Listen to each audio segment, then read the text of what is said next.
generally speaking, the stock market is now 15%. Well, it's interesting, you know, I saw the CEO of Navita come out the other day and talk about, he was interviewed by CNN and BBC and the talk about this technology boom and what happens to all of these, my son's 18, talking about the future of employment with technology. And their argument was, or their counter argument was that new jobs are spawned out of these new opportunities. I'm not too certain about that. I think that the opportunity now in the workforce is under massive threat.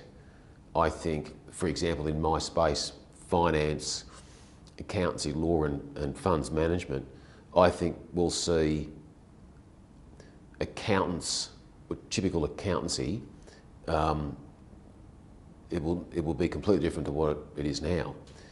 So there's 2.2 million people in this country that go to the ATO and lodge their returns through e-tax. So they deal directly with the ATO and don't have an accountant.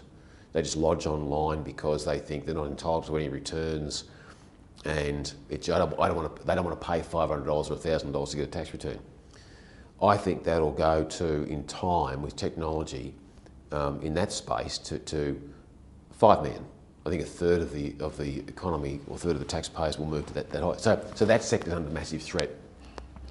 You only got to look at what's happened to video, media, the cost we were talking earlier about, TV stations and impact. I mean, you get more impact on a story now on a 3-minute YouTube, casting out, and it's all for free, opposed to what that ad would cost if you had to put that on 6 o'clock prime time, any of the top 4 channels in Australia.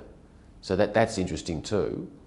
But getting back to the question, I think that the areas of business, finance, commerce, and business is changing. You know, the hardest thing I think I've ever had to do is probably to guide my son, given the environment of what I think the environment will look like in 5, 10, 20 years' time. And it's pretty frightening, and particularly AI now. I think that is going to change a hell of a lot. And there's some things that you will, I mean, for example, all the way through the food chain from a labourer, although we are seeing lollipop girls now out there on $150,000 a year, which is unbelievable. It's problematic, surely. Yeah, and incredible. I mean, my first year as a lawyer was $46,000. I mean, now you've got these girls that probably left school at whatever age, and now, you know, 150 grand. I was speaking to a surgeon friend of mine in Sydney the other day who does 40 hip replacements now with this new technology a week. And I said, that's incredible. And he said, yeah, the future, the threat of that now going forward for surgeons coming through, the technology, in 2 years' time, we won't need to touch the patient. And I find that fascinating. And I said, will the prices drop? He said, well, they will, but the volume will double.